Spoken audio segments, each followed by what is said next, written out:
어르신들 낙상사고 많잖아요. 근데 이분이 떨어지면서 머리를 부딪힌 것 같아요. 근데 병원에선 그거를 제대로 파악을 못하고 의사가 아무런 검사도 하지 않고 아무런 조치도 하지 않고 그대로 귀가를 시킨 거예요. 근데 이분이 갑자기 뇌에 뇌출혈이 발생을 해서 사망을 하게 된 겁니다.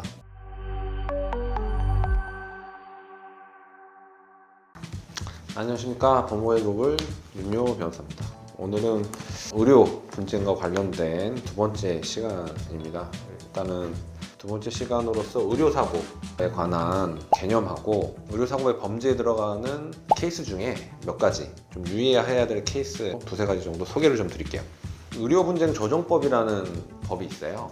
이게 뭐냐면 이제 의료사고로 인한 분쟁이 생겼을 경우에 법원이 아닌 의료분쟁 조정원이라고 거기를 통해서 조정 비슷하게 해결하는 걸 정해둔 법이라고 생각하시면 돼요. 의료분쟁 조정법에 있는데 거기에 2조 1호에 뭐라고 돼 있냐면 보건의료인이 환자에 대해서 실시하는 진단, 검사, 치료, 의약품 처방 및 조제 행위로 인해서 타인의 생명이나 신체 재산의 손해를 발생하게 하는 경우를 의료사고로 정하고 있습니다. 그래서 여기 범죄에 이제 포함이 되게 되면 의료사고가 발생을 했을 경우 의료분쟁 조정원에 조정을 신청을 해서 의료분쟁을 해결을 하는 그런 제도가 있는데 이건 이제 임의적인 제도라서 의료분쟁 조정원에서 이렇게 조정을 하라고 권고를 했음에도 불구하고 서로 의사합치가 안 되고 나는 싫다 이렇게 하면 안 되는 거라고 보시면 돼요. 그래서 다만 이제 의료분쟁 조정법에 의료사고에 대해서 이렇게 개념을 정의를 하고 있다라고 알아두시면 될 것 같고 제가 좀 이제 특이한 케이스를 소개를 해드릴 텐데 이게 이제 상식적인 선에서는 의료사고 내지 의료과실이 문제가 안 된다고 생각할 수도 있는 케이스를 좀 소개를 해드릴게요. 병원의 환자 관리나 시설 관리 면에서 이제 사고가 발생하는 경우가 있어요. 대법원 판례를 제가 한 2개 정도 소개를 해드리고 제가 실제로 했던 케이스를 하나 소개를 해드릴 건데 어떤 케이스냐면 병실 바닥이 미끄러워서 넘어지는 바람에 부상을 입은 경우가 있어요. 이게 대부분 이제 연로하신 분들이겠죠. 그런데 넘어져서 머리를 부딪혀서 다쳤는데 의료기관에서 조치를 제대로 하지 않은 사안이에요. 구체적으로 좀 말씀을 드리면 75세가 넘는 고령의 환자가 병원에서 물리치료를 받다가 침대에서 떨어지는 사고가 발생을 한 거예요. 어르신들 낙상사고 많잖아요. 근데 이분이 떨어지면서 머리를 부딪힌 것 같아요. 근데 병원에선 그거를 제대로 파악을 못하고 의사가 아무런 검사도 하지 않고 아무런 조치도 하지 않고 그대로 귀가를 시킨 거예요. 근데 이분이 갑자기 뇌에 뇌출혈이 발생을 해서 사망을 하게 된 겁니다. 이런 경우에는 의료사고죠.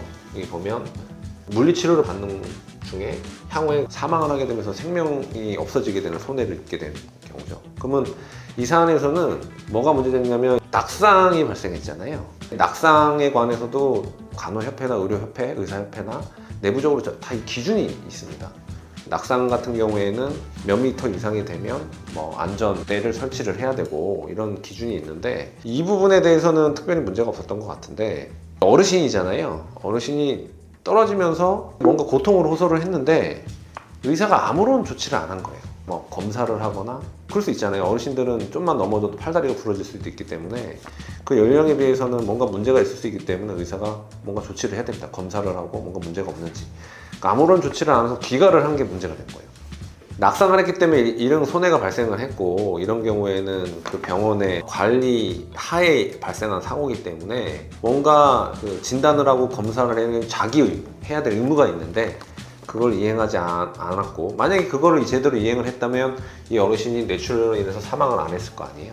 인과관계가 있다고 인정을 해서 그 의료기관 의사의 과실이 인정이 돼서 손해배상 책임을 인정한 사안입니다.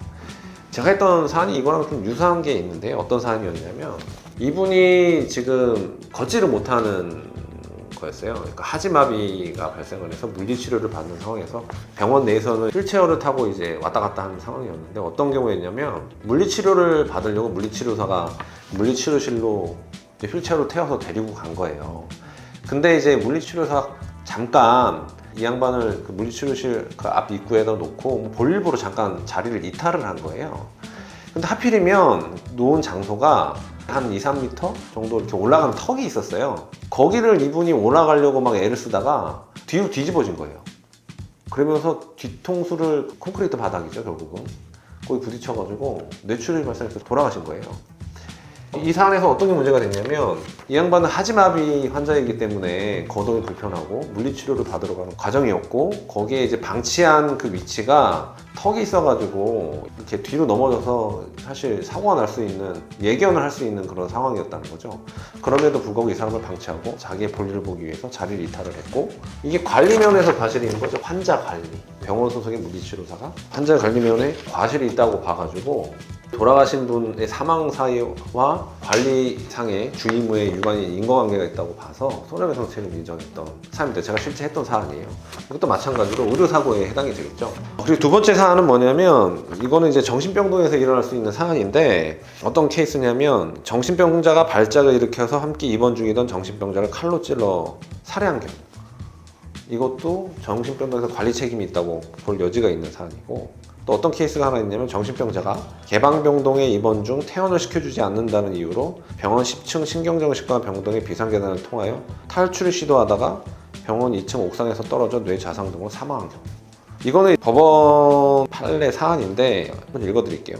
어떤 주의무를 위반을 했는지 병원 의사는 환자의 충동 행위나 탈출 가능성을 예견하고 있었으므로 담당 간호사와 경비원에게 이를 미리 알려서 환자의 탈출을 방지해야 될 업무상 주의무가 있다.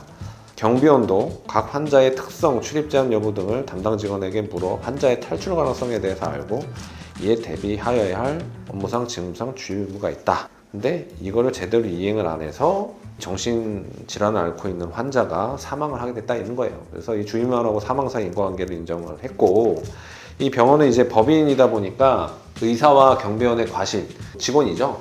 그래서 병원의 사용자 책임을 인정한 그런 사안입니다.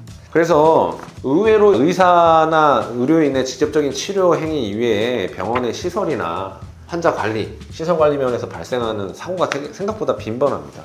이런 경우에도 의료사고의 범죄에 포함이 되고 의료운전조정원에서 조정을 할 수도 있고요. 마찬가지로 의료사건으로 취급을 해서 손해배상 책임이 문제되는 경우가 많다라는 점 알아두시고 법적으로는요. 의료사고하고 의료과실은 사실 구분되는 개념입니다.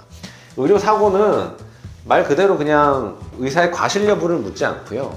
제가 말한 대로 보건의료인의 진단, 검사, 치료, 의약품 처방의 조제 행위로 인하여 생명, 신체, 재산의 손해를 발생한 경우에요.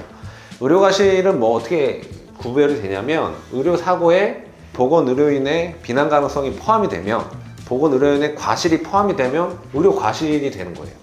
그래서 의료과실이 발생을 하면 사실 비로소 의료 분쟁이 발생을 하는 거고 분쟁이 발생해서 소송에 이르게 되는 그런 결과가 생기는 겁니다. 그래서 의료사고는 과실을 배제한 개념이라 생각하시면 됩니다. 그래서 이렇게 구분 지으시면 될 것 같고 의료사고와 의료과실에 대해서 이렇게 차이점을 설명을 드렸으니까 다음 시간에는 의료과실에 대한 어떤 전반적인 과정에 대해서 좀 말씀을 드릴 텐데 좀 극명하게 어떤 경우에 이제 의료과실하고 의료사고가 어떻게 대비가 되는지 케이스를 통해서 제가 좀 설명을 드리도록 할게요. 오늘 여기까지 하겠습니다. 감사합니다.